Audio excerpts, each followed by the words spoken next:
Hello दोस्तों, मैं मनमोहन सविता स्वागत करता हूं आपका अपने YouTube चैनल पर, जिसमें आज हम बात करेंगे दैनिक समसामयिकी के अति महत्वपूर्ण प्रश्नों पर, जिसमें आज दिनांक 24 अप्रैल 2021 की 10 अति महत्वपूर्ण प्रश्नों को शामिल किया गया है। ये सभी कम्पिटिटिव एग्जाम के लिए काफ़ी हेल्पफुल होगी। दैनिक समसामयिकी से बनने वाले प्रश्न के इम्पोर्टेंट प्रश्नों की यह श्रृंखला आज बढ़कर 24 तारीख तक पहुंच चुकी है। तो बने रहिए वीडियो के अंत तक, क्योंकि आने वाले सभी के सभी क्वेश्चन आपके लिए काफ़ी इंपॉर्टेंट हैं और आपके प्यार भरे इन कमेंटों से मैं और भी अच्छा सुधार करने वाला हूं इन वीडियो में। इसके साथ ही मैं वीडियो के अंत में आपसे क्वेश्चन भी पूछूंगा, जिसका आंसर आपको कमेंट करके बताना है, तथा हम बात करेंगे कल वाले क्वेश्चन के आंसर की। तो बने रहना होगा आपको वीडियो के अंत तक, क्योंकि घर बैठकर पढ़ाई करनी है तो YouTube सबसे अच्छा साधन है, क्योंकि इस कोरोना काल में बढ़ रही इतनी बीमारियों के साथ पढ़ना मुश्किल हो गया है, और इसी को चलते आज यह हमारी श्रृंखला यहाँ तक पहुँच गई है। और एक विशेष अनुरोध है आपसे, इस वीडियो को आप पूरा देखें या ना देखें, लेकिन मास्क लगाकर जरूर रहें और घर से बाहर ना निकलें। तो चलते हैं आज के पहले क्वेश्चन की ओर। पहला ही क्वेश्चन परीक्षा की दृष्टि से काफ़ी इंपॉर्टेंट है।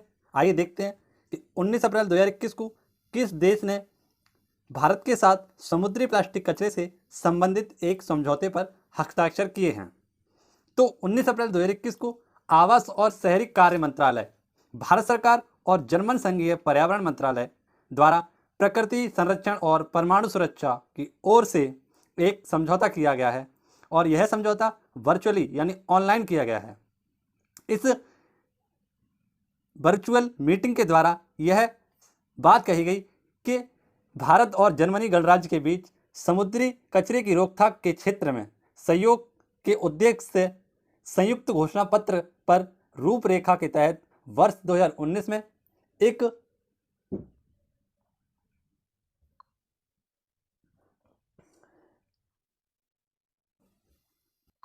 समझौता हुआ था, और वर्ष 2018 में पर्यावरण दिवस यानी कि उसकी जो थीम रखी गई थी वह बीट द प्लास्टिक पॉल्यूशन, और उसी में यह लक्ष्य रखा गया था कि सिंगल यूज प्लास्टिक मुक्त भारत बनाएंगे 2022 तक। यह उसमें लक्ष्य रखा गया था कि 2022 तक भारत को प्लास्टिक मुक्त बनाएंगे, यानी कि जितने भी डिस्पोजल युक्त होते हैं पदार्थ उनको हमें यूज़ करना है, और वन टाइम या सिंगल यूज़ प्लास्टिक को मुक्त बनाना है भारत को। यह कब का लक्ष्य है? तो यह 2022 का है, और हाल ही में जर्मनी के द्वारा ये घोषणा पत्र पर हस्ताक्षर किए गए हैं। इसीलिए यदि हम बात करें कि सभी प्लास्टिक का, यानी भारत में या विदेशों में बात करें, तो सभी प्लास्टिक का 15 से 20% नदियों के बहते पानी के रास्ते महासागरों में प्रवेश कर रहा है, जिससे 90% योगदान दुनिया की 10 बड़ी प्रदूषित नदियों के द्वारा हो रहा है। इसमें से 2 नदियाँ जो कि भारत में ही स्थित हैं वह गंगा और ब्रह्मपुत्र हैं। देश के अधिकांश देशों के लिए प्लास्टिक कचरे और विशेष रूप से समुद्री कचरे के बारे में सटीक डेटा भी हमें अब तक उपलब्ध नहीं है। उसके बाद इतना सारा कचरा हमें देखने को मिलता है। आइए देखते हैं इस कचरे को। देखिए, इस प्रकार ये कचरा अपना विदेशों में और देशों में और अपने देश में इस प्रकार से तबाही मचा रहा है या अपना आतंक फैला रहा है। देखिए कि किस प्रकार से ये बच्चे इस कूड़े को या इस कचरे में अपना जीवन ढूंढ रहे हैं या जीवन के लिए दैनिक कार्य कर रहे हैं। तो हाल फिलहाल में कचरे की स्थिति बहुत ज़्यादा खराब हो चुकी है, इसीलिए यह समझौता किया। यदि हम बात करें कि मेघालय सरकार ने सड़क निर्माण में प्रयोग होने वाले जितने भी पदार्थ होते हैं, यानी कचरे के रूप में जितने भी पदार्थ प्रयोग होते हैं, उन्हीं पदार्थों से प्लास्टिक यानी प्लास्टिक कचरे से एक सड़क का निर्माण किया है। तो कहाँ पर किया है? मेघालय में सड़क का निर्माण किया जा रहा है। किससे? कचरे से बने हुए सामान का, यानी जितना भी कचरे का सामान होता है उसको रिसाइकिल कर एक सड़क का निर्माण किया गया है। तो यह फैक्ट भी आपको याद रखना है। बढ़ते हैं नेक्स्ट क्वेश्चन की ओर। क्वेश्चन नंबर 2, जिसे हाल ही में यानी कि आज ही के दिन मनाया जाता है। जैसे कि हम बात कर रहे हैं, क्वेश्चन है हमारा कि प्रतिवर्ष पंचायती राज दिवस कब मनाया जाता है। तो प्रतिवर्ष या यूँ कहें भारत में प्रतिवर्ष 24 अप्रैल को पंचायती राज दिवस मनाया जाता है। कब? 24 अप्रैल को। यह क्यों मनाया जाता है? तो इसका भी एक बहुत बड़ा कारण है। जैसा कि हम जानते हैं कि रिपन द्वारा स्थानीय शासन की नींव रखी थी, जिनको स्थानीय स्वशासन का जनक भी कहा जाता है, लॉर्ड रिपन को। इसी के बाद 1952 में सामुदायिक विकास कार्यक्रम शुरू किया गया और इसी सामुदायिक विकास कार्यक्रम की समीक्षा करने के लिए एक कमेटी का गठन हुआ, बलवंत राय मेहता समिति, यह नाम की एक समिति का गठन हुआ। और 1957 में एक पंचायती राज का कॉन्सेप्ट इसी समिति द्वारा दिया गया, जो कि 2 अक्टूबर 1959 को लागू किया गया और यह सर्वप्रथम नागौर राजस्थान से लागू किया गया था। और इसी में उन्होंने हमें दिया कि त्रिस्तरीय पंचायत, एक कॉन्सेप्ट दिया त्रिस्तरीय पंचायत, जो कि स्टार्ट हुआ था हमारा नागौर राजस्थान से, जिसमें हमें क्या क्या दिया था, तो ग्राम पंचायत, ठीक है, और दिया था हमें पंचायत समिति और एक दिया जिला पंचायत। ये त्रिस्तरीय पंचायत की 3 मुख्य रूप से समितियां थीं। और इसी में जो ग्राम पंचायत का प्रमुख था उसे सरपंच कहा जाता था और पंचायत समिति के अध्यक्ष को प्रधान कहा जाता था, या जिला पंचायत को जिला प्रमुख के रूप में जाना जाता है। यही होती है त्रिस्तरीय पंचायत योजना, जिसमें 73वें संविधान संशोधन यानी कि आज ही के दिन 24 अप्रैल 1993 यानी 24 अप्रैल 1993 में एक संविधान संशोधन हुआ था। और इसी संविधान संशोधन के चलते भाग 9 में अनुच्छेद 243 से अनुच्छेद 243 ओ तक पंचायत से संबंधित प्रावधान दिए गए, जिसके तहत पंचायती राज को, या इस अनुसूची में 29 विषयों को रखा गया। कितने? 29 विषयों को रखा गया। और इसी के चलते आज ही के दिन 24 अप्रैल को पंचायती राज दिवस मनाया जाना स्टार्ट कर दिया। तो ये सारे फैक्ट आपको याद रखने हैं, क्योंकि परीक्षा की दृष्टि से ये काफ़ी इंपॉर्टेंट हो सकते हैं। इसी के साथ यदि हम बात करें कि ग्राम पंचायत का संविधान के किस आर्टिकल में उल्लेख किया गया है, तो इसका उल्लेख पहले से ही आर्टिकल 40 में ग्राम पंचायत का या ग्राम पंचायत का उल्लेख किया गया है। तो यह भी आपको याद रखना है। यह है पंचायत राज, जिसे ग्रामोदय हमारा संकल्प, राष्ट्रीय पंचायत राज दिवस की हार्दिक शुभकामनाएं, यह दी जा रही हैं, हार्दिक शुभकामनाएं। क्वेश्चन नंबर 3 है, आगामी परीक्षाओं के लिए काफ़ी इंपॉर्टेंट ये क्वेश्चन हो सकता है, क्योंकि नियुक्तियों से एक ना एक नंबर का क्वेश्चन पूछा जाता है हमेशा, और यह वही क्वेश्चन मुझे लग रहा है ये काफ़ी इंपॉर्टेंट हो सकता है, इसलिए इसे हम इंपॉर्टेंट टिक करके इसके बारे में जानते हैं। तो हमसे पूछा गया है कि 21 अप्रैल 2021 को किसे अमेरिका के एसोसिएट अटॉर्नी जनरल पद के रूप में नियुक्त किया गया है। तो हाल ही में अलीगढ़ उत्तर प्रदेश की मूल निवासी, जो कि अमेरिका में रहती हैं, और इन्हीं को बनाया गया है यहाँ का अटॉर्नी जनरल। यानी कि अटॉर्नी जनरल वह व्यक्ति होता है जो देश का सबसे बड़ा वकील होता है, और इन्हीं को चुना गया है बनीता गुप्ता को अमेरिका का सबसे बड़ा वकील, यानी कि एसोसिएट अटॉर्नी जनरल। जैसे भारत का सबसे बड़ा, यदि हम बात करें कि जो वकील होता है उसे अटॉर्नी जनरल कहा जाता है, और वर्तमान समय में वह हैं के वेणुगोपाल। के Venugopal attorney general of India के रूप में माने जाते हैं वर्तमान समय में, जिनका जिक्र किया गया भारतीय संविधान में आर्टिकल 76 में। ये सारे फैक्ट आपको याद रखने हैं। और इसी के साथ साथ आपको यह भी याद रखना है कि किसे अमेरिका के एसोसिएटेड जनरल पद पर नियुक्त किया गया है, तो वह है वनीता गुप्ता। आइए देखते हैं वनीता गुप्ता जी को। ये हैं वनीता गुप्ता जी, जो कि अलीगढ़ की, यानी अलीगढ़ यूपी में स्थित है, वहाँ की निवासी हैं, और अमेरिका में इन्हें एसोसिएट अटॉर्नी जनरल के रूप में चुना गया है। यदि हम कुछ अन्य विदेशी नियुक्तियों की बात करें, जैसे कि विवेक मूर्ति, जो कि हमारे ऑप्शन में दिए थे, वह है अमेरिका के जनरल सर्जन जनरल के रूप में कार्यरत हैं, और जो बाइडेन की सरकार ने उन्हें जनरल यानी सर्जन जनरल के पद पर नियुक्त किया है। इसी के साथ यदि हम करें, अमेरिका की स्पेस एजेंसी नासा हाल ही में भव्या लाल को वहाँ का कार्यवाहक प्रमुख बनाया है। इसी के साथ यदि हम बात करें कि अमेरिका की पहली महिला जो गृह मंत्री बनाई गई हैं, वह हैं जेनेट येलेन। ये कुछ प्रमुख नियुक्तियां थीं, इनको भी आपको याद रखना है। और इसी के साथ साथ आपको अटॉर्नी जनरल ऑफ अमेरिका के रूप में वनीता गुप्ता को भी याद रखना है। आशा करता हूँ आपको ये क्वेश्चन समझ आ रहे होंगे, पसंद आ रहे होंगे। यदि एक बार वीडियो के क्वेश्चन आपको पसंद आ रहे हो तो वीडियो को लाइक करें और चैनल को सब्सक्राइब करें। और बने रहे आप मेरे संग। इसी बीच बात करते हैं हम क्वेश्चन नंबर 4 की, जिसमें हमसे पूछा गया है कि हाल ही में संयुक्त राष्ट्र आर्थिक और सामाजिक परिषद ECOSCO के भारत को कौन से निकाय में नवनिर्वाचित किया गया है। तो ECOSE यानी कि संयुक्त राष्ट्र आर्थिक और सामाजिक परिषद के रूप में यह क्या है, तो यह UN, जो कि आपने यूनाइटेड नेशन के नाम से जाना जाता है, उसी की एक संस्था है, यानी उसी का एक अंग है।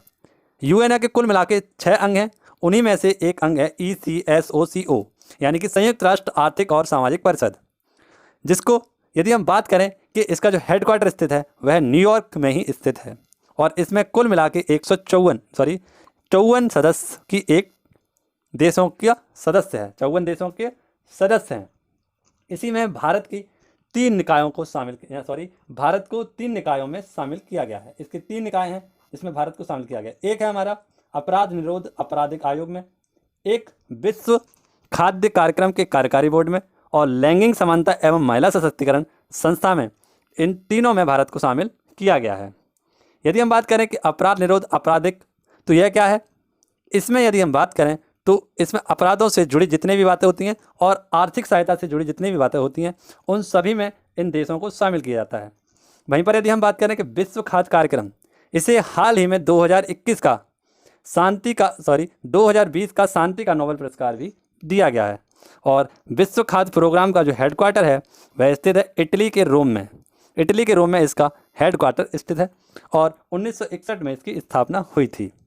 यदि हम बात करें कि लैंगिक समानता एवं महिला सशक्तिकरण संस्था, तो भारत को संयुक्त राष्ट्र लैंगिक समानता एवं महिला सशक्तिकरण संस्था में कार्यकारी बोर्ड के लिए 3 साल के लिए नियुक्त किया गया है या चयनित किया गया है। इसी के साथ सबसे बड़ा राज्य यानी डोमेस्टिक गणराज्य जैसे मिस्र, खामिया, गुयाना, केन्या और मोनाको जैसे आदि देश भी इसमें शामिल किए गए हैं, और भारत भी इसे 3 साल के लिए शामिल किया गया है। तो ये सारे फैक्ट आपको याद रखने हैं। और ये किसकी संस्था है, तो यह UNO की एक अंग है। आइए बात करते हैं UN।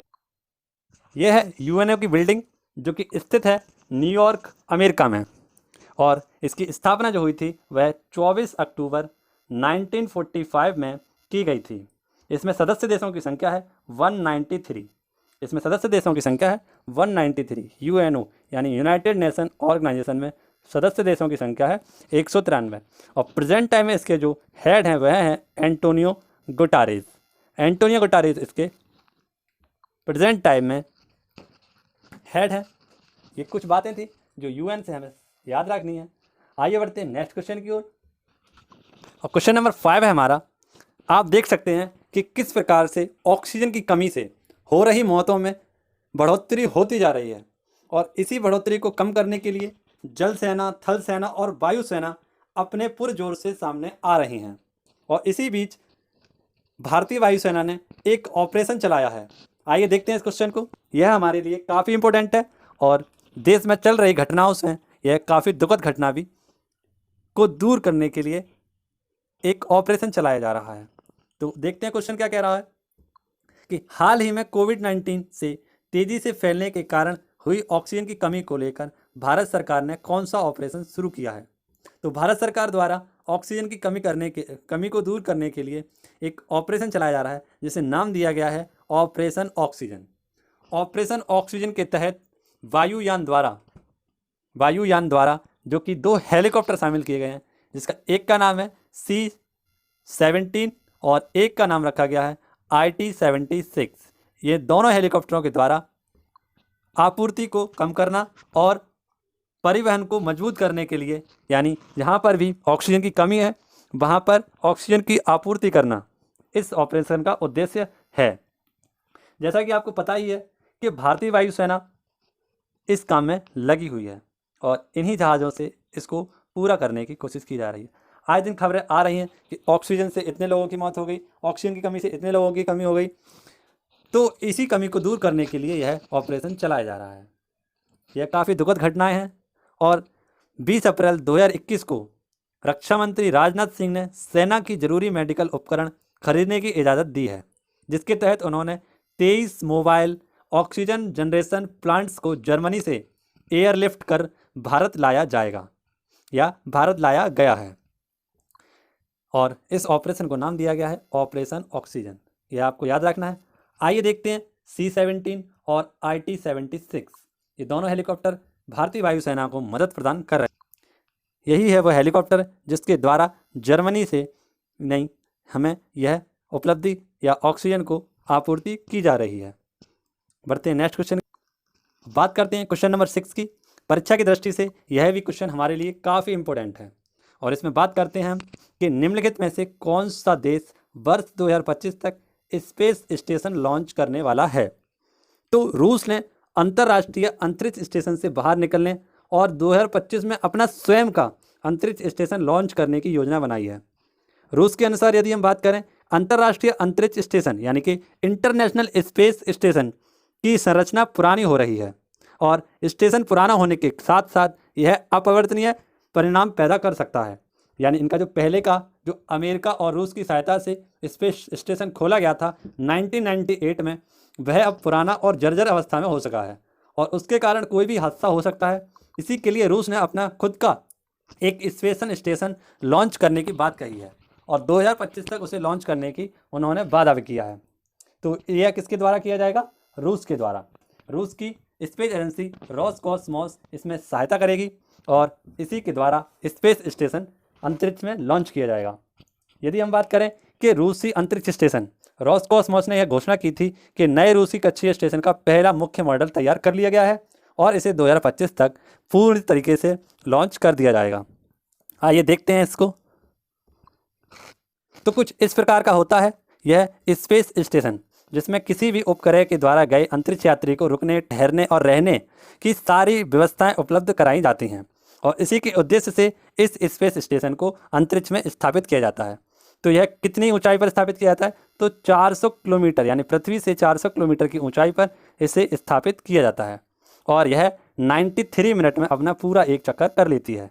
यानी कि 1 घंटा 33 मिनट में यह अपना पूरा चक्कर कर लेती है। आइए अंतरिक्ष से संबंधित कुछ बात को हम देखें। तो इसमें क्या होता है, सर्वप्रथम रूस ने ही यूरी गार्गिन को 12 अप्रैल 1961 में वोस्टोक फर्स्ट के द्वारा अंतरिक्ष में भेजा था। तो यह क्वेश्चन भी बन जाता है कि यूरी गार्गिन की 2025 में 60वीं वर्षगांठ मनाई जाएगी, और इसी के उपलक्ष्य में भी यह कक्षा में स्थापित किया जाएगा।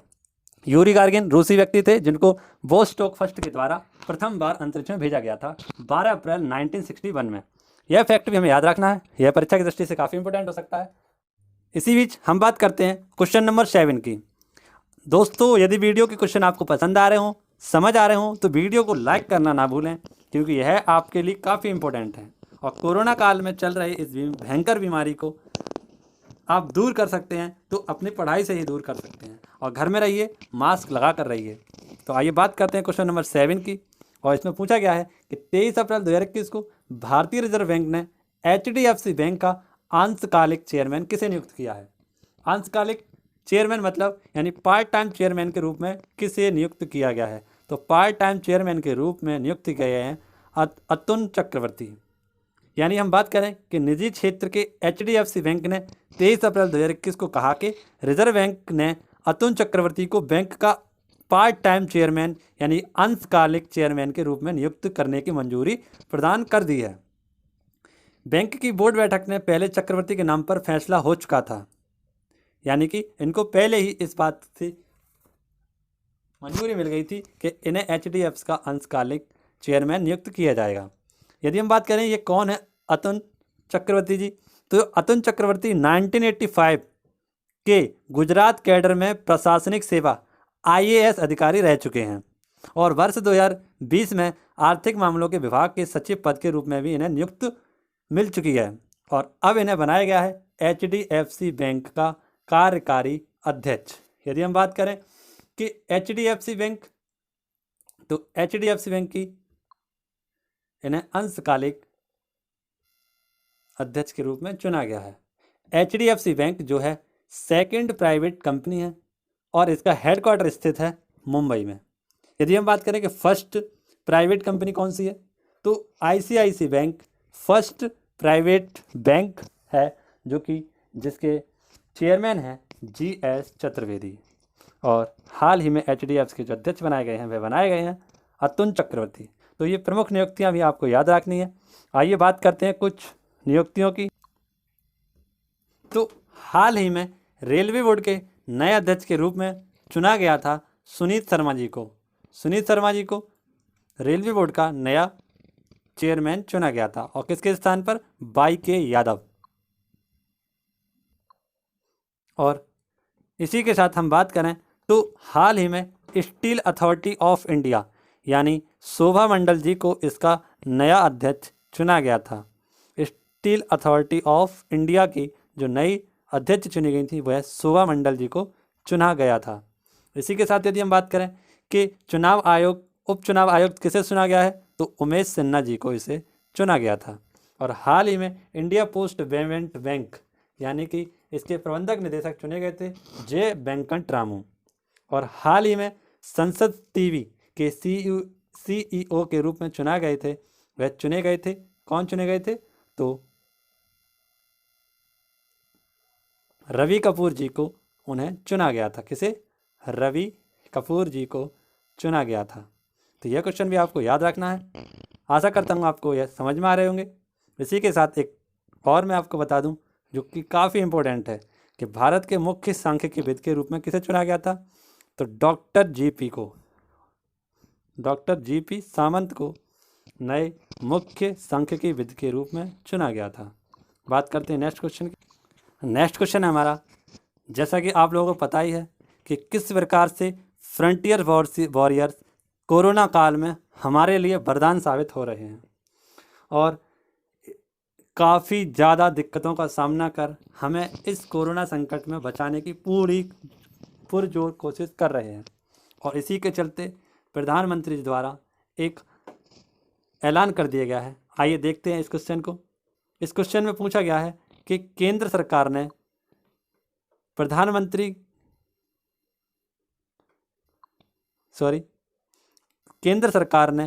प्रधानमंत्री गरीब कल्याण पैकेज के अंतर्गत स्वास्थ्य कर्मियों की बीमा योजना को कितने वर्ष के लिए बढ़ा दिया है? तो 1 वर्ष के लिए उनके यानी कि बीमा स्वास्थ्य को बढ़ा दिया गया था।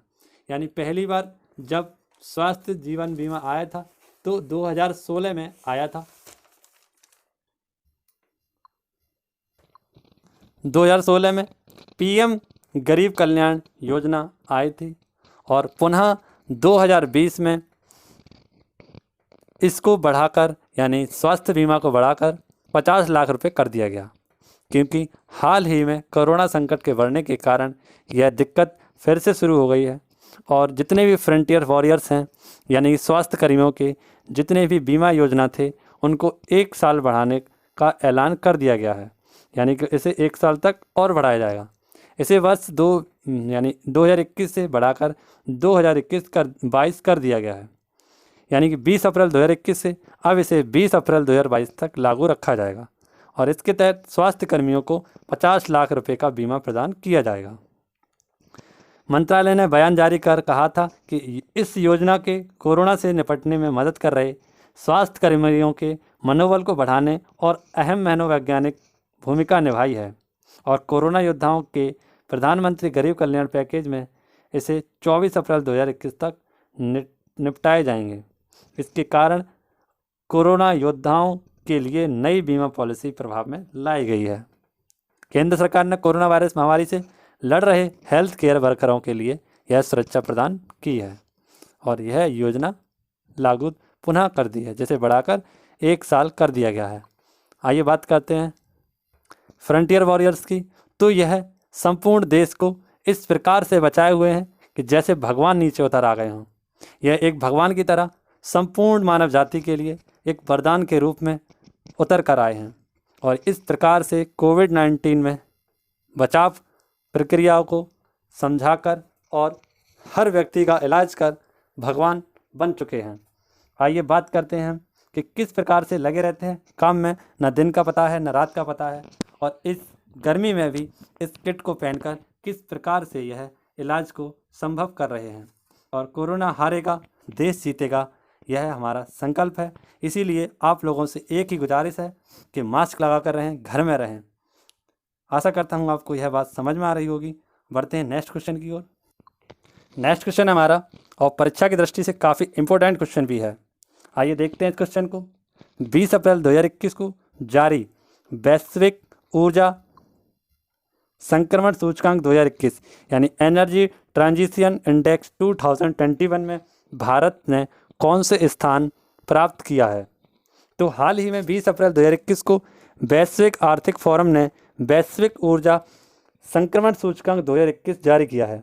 यह सूचकांक एक्सचेंजर के सहयोग से तैयार किया गया था, यानी कि इसके अंतर्गत दुनिया के उन देशों को शामिल किया गया है जो कि ऊर्जा सुरक्षा और सतत पर्यावरण को बनाए रखने का उल्लेख करते हैं, यानी किस प्रकार से वह प्रदूषण को कम करते हैं और किस प्रकार वह प्रदूषण को बढ़ाते हैं।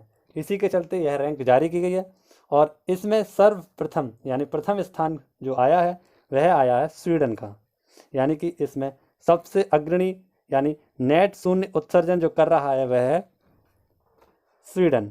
वहीं पर यदि हम बात करें 115 देशों में 115वें स्थान पर आया है जिम्बाब्वे, जिसकी राजधानी है हरारे। और इसमें यदि हम बात करें कि भारत की क्या स्थिति रही है, तो 87 इसमें भारत की स्थिति रही है। वहीं पर यदि हम बात करें कि भारतीय यानी भारत के पड़ोसी देशों में, तो चीन की इसमें जो रैंक आई है वह 68 आई है। वहीं पर यदि हम बात करें कि श्रीलंका जो कि दक्षिणतम देश है भारत का, पड़ोसी देश है, उसकी रैंक आई है 69। इसमें 69 श्रीलंका की रैंक है। और वहीं पर इसमें पड़ोसी देश बांग्लादेश 97वें नंबर पर, और पाकिस्तान है 104वें नंबर पर, यानी कि नीचे से 9वें स्थान पर है अपना नल्ला पाकिस्तान। आइए देखते हैं इस सूचकांक को। और इस इंडेक्स का जो उद्देश्य रखा गया है वह रखा गया है कि स्वच्छ ऊर्जा को बढ़ावा देना और प्रदूषण को कम करना। इसका जो रखा गया है वह उद्देश्य रखा गया है, स्वच्छ ऊर्जा को बढ़ावा देना और प्रदूषण को कम करना। आशा करता हूँ आपको यह क्वेश्चन समझ आ रहा होगा। बात करते हैं हाल ही में जो कुछ इंडेक्स आए हैं उनके बारे में। तो हाल ही में पिछले दिन मैंने आपको पढ़ाया था हेनले पार्टनर्स के द्वारा जारी हेनले पार्टफोर्ड इंडेक्स में। तो इसमें भारत का स्थान जो आया था वह Q2 में आया था 84, यानी हेनले एंड पार्टनर्स के द्वारा हेनले पार्टफोर्ड इंडेक्स जारी किया था, और 84 में इसमें भारत की रैंक रही थी। वहीं पर पहले स्थान पर रहा था जापान, यानी कि भारत इसमें 58 अराइवल ऑफ ऑन अराइवल यानी वीज़ा ऑन अराइवल यात्रा कर सकते हैं, और इसमें भारत की रैंक रही थी 84। वहीं पर पहले स्थान पर आता जापान। यदि हम बात करें कि हाल ही में भ्रष्टाचार धारणा सूचकांक जारी किया गया था, यानी कि करप्शन इंडेक्स जारी किया गया था, और इसमें भारत की रैंक रही थी 86। और 86 एक और इंडेक्स था जिसमें भारत की रही थी, तो रेस्पॉन्स इंडेक्स यानी कोविड-19 रेस्पॉन्स इंडेक्स में भारत की रैंक जो रही थी वह 86 भी रही थी। तो ये दोनों के दोनों इंडेक्स आपको याद रखने हैं, एक भ्रष्टाचार धारणा सूचकांक और एक रखना है कोविड-19 रेस्पॉन्स इंडेक्स, जो कि लोवी इंस्टीट्यूट द्वारा जारी की जाती है। इसमें कुल 98 देश शामिल थे, और इसमें फर्स्ट आया था वह आया था डेनमार्क, इसमें लास्ट आया था हमारा ब्राज़ील। कोविड-19 रेस्पॉन्स इंडेक्स में लास्ट आया था ब्राज़ील। बात करते हैं नेक्स्ट क्वेश्चन की। नेक्स्ट क्वेश्चन हमारा क्वेश्चन नंबर 10, और इसमें हमसे पूछा गया है कि हाल ही में किस मशहूर गांधीवादी विद्वान एवं पद्म विभूषण से सम्मानित व्यक्ति का निधन हुआ है। तो आपको पता ही है कि गांधीवादी और 21 अप्रैल 2021 को मशहूर इस्लामी विद्वान गांधीवादी लेखक मौलाना वहीउद्दीन खान जी का 96 वर्ष की उम्र में निधन हो गया है। तो इसका राइट आंसर हो जाएगा वहीउद्दीन खान जी। उन्हें कोरोना संक्रमित पाए जाने के बाद 12 दिन बाद यानी कोरोना संक्रमित 12 दिन बाद इनको अस्पताल में भर्ती कराया गया था, और कोरोना संक्रमित होने के कारण इनकी मृत्यु हो गई है। मौलाना यानी मौलाना जी को हाल ही में यानी जनवरी 2021 में पद्म विभूषण से सम्मानित किया गया था। और इसी वजह से यह हमारे लिए काफ़ी इम्पोर्टेंट क्वेश्चन बन गया है कि किस व्यक्ति को हाल ही में पद्म विभूषण सम्मानित किया गया था और उनकी मृत्यु हो गई है। तो वह है मौलाना वहीउद्दीन जी, जिनकी हाल ही में मृत्यु हुई है। मौलाना इससे पहले 2000 में तीसरे नंबर के नागरिक सम्मान पद्म भूषण से भी नवाजा जा चुका है। और यह रहने वाले कहाँ के हैं? तो उत्तर प्रदेश आजमगढ़ के बदरिया गांव में रहने वाले हैं। और इनका जन्म हुआ था 1925 में। इनका जन्म कब हुआ था? 1925 में। और 96 वर्ष की उम्र में इनकी मृत्यु हो गई है। मौलाना वहीउद्दीन को पद्म विभूषण और पद्म विभूषण के अलावा भी कई बड़े बड़े सम्मान मिल चुके हैं। उन्हें सोवियत संघ के आखिरी दिनों में वहाँ के आखिरी राष्ट्रपति मिखाइल गॉर्बाचोव के द्वारा एक अवार्ड, सिटीजन्स अवार्ड से भी नवाजा गया था। आशा करता हूँ आपको ये क्वेश्चन समझ में आ रहा होगा। आइए देखते हैं मौलाना वहीउद्दीन जी को। ये है मौलाना वहीउद्दीन जी, जिनका हाल ही में 96 वर्ष की उम्र में निधन हो गया है। तो ये सारे फैक्ट वहीउद्दीन जी से आपको याद रखने हैं, क्योंकि परीक्षा की दृष्टि से ये काफ़ी इंपॉर्टेंट हो जाता है। दोस्तों, आज के ये 10 क्वेश्चन पूर्ण हो चुके हैं। आइए चलते हैं आज के today question of the day की तरफ। Today question of the day है, जिसका मैंने एक्सप्लेनेशन काफ़ी अच्छे से कर दिया है। तो जाकर आपने अभी तक पुरानी वीडियो नहीं देखी है तो एक बार पुरानी वीडियो को भी देखें और इन सभी क्वेश्चनों को अच्छे से समझने की कोशिश करें। इसमें पूछा गया है कि प्रतिवर्ष पृथ्वी दिवस कब मनाया जाता है। तो प्रतिवर्ष पृथ्वी दिवस क्यों, कैसे, कहाँ और कब से मनाया जाना चालू किया गया है, इसको बनाने का उद्देश्य क्या होता है, इन सारी बातों के ऊपर मैंने एक चर्चा की है और बताया है कि किस प्रकार से और क्यों पृथ्वी दिवस मनाया जाता है। तो इसी प्रकार से दिवसों को याद करने के लिए इनको हमें याद करना पड़ता है। तो आइए देखते हैं आपको इसका क्वेश्चन का आंसर दे पाते हैं या नहीं। चलते हैं कल वाले क्वेश्चन के आंसर की ओर। कल वाले क्वेश्चन जिन लोगों ने मेरी वीडियो देखी थी सभी ने सही आंसर दिया है। आशा करता हूँ आप भी इस वीडियो को देख रहे होंगे। पिछली पुरानी वीडियो को भी देखिए, क्योंकि इसमें करंट अफेयर के साथ साथ सारी की सारी न्यू स्टैटिक्स और ओल्ड स्टैटिक्स के क्वेश्चन को भी बताया जाता है। सुविधाओं के अभाव में केवल मैं बोलकर ही आपको यह सारे क्वेश्चन कराने की कोशिश करता हूं, इसीलिए आपको इसे साथ के साथ नोट डाउन भी करना होगा। यदि आप इस पूरी वीडियो की PDF लेना चाहते हैं तो जल्द से जल्द मैं अपना एक टेलीग्राम भी चैनल बनाने वाला हूं, जिसमें आप लोगों को ज्वाइन होना है, जिसकी लिंक मैं आपको डिस्क्रिप्शन बॉक्स में रख दूँगा, जहाँ से आप उसे क्लिक करके ज्वाइन होने की कृपा करना। बात करते हैं कल वाले क्वेश्चन के आंसर की। तो पूछा गया है हमसे कि हाल ही में टेबल माउंटेन नेशनल पार्क में आग लग गई है, यह किस देश में स्थित है। तो हाल ही में टेबल नेशनल माउंटेन में आग लग गई थी, और यह क्यों इम्पोर्टेंट बन गई खबर, क्योंकि इसमें 200 से अधिक फायरमैन इस आग को बुझाने में लगे पड़े हैं। और ये आग इतनी भयंकर हो चुकी है कि इसे रोकना संभव नहीं हो पा रहा है। और दक्षिण अफ्रीका के केप टाउन में यह आग लग चुकी है, जहाँ पर 2 सबसे बड़े महत्वपूर्ण स्थान हैं। एक तो माउंट नेशनल पार्क यानी टेबल नेशनल पार्क, और एक है केप ऑफ गुड होप। ये दोनों के दोनों स्थान स्थित हैं साउथ अफ्रीका में, इसीलिए क्वेश्चन इंपॉर्टेंट बन गया है। यदि हम बात करें तंजानिया, तो तंजानिया में स्थित है साउथ अफ्रीका, यानी कि अफ्रीका कॉन्टिनेंट की सबसे ऊंची चोटी, जिसका नाम है माउंट किलिमंजारो। किलिमंजारो यहाँ की सबसे ऊंची चोटी है। तो ये कुछ क्वेश्चन हैं जो कि इम्पोर्टेंट हो जाते हैं या इम्पोर्टेंट बन जाते हैं, इसीलिए इनको साथ के साथ आप देखते चलिए और नोट डाउन करते चलिए। आशा करता हूँ आपको वीडियो समझ में आती होगी, पसंद आती होगी। यदि पसंद आए तो एक बार वीडियो को लाइक करें, कमेंट करें और दोस्तों के साथ शेयर करें। मिलते हैं नेक्स्ट वीडियो में। धन्यवाद। इसी के साथ एक रिक्वेस्ट या फिर आपसे करना चाहूँगा, आप लोग मास्क लगा कर रहिए, घर में रहिए और पढ़ते रहिए, बढ़ते रहिए।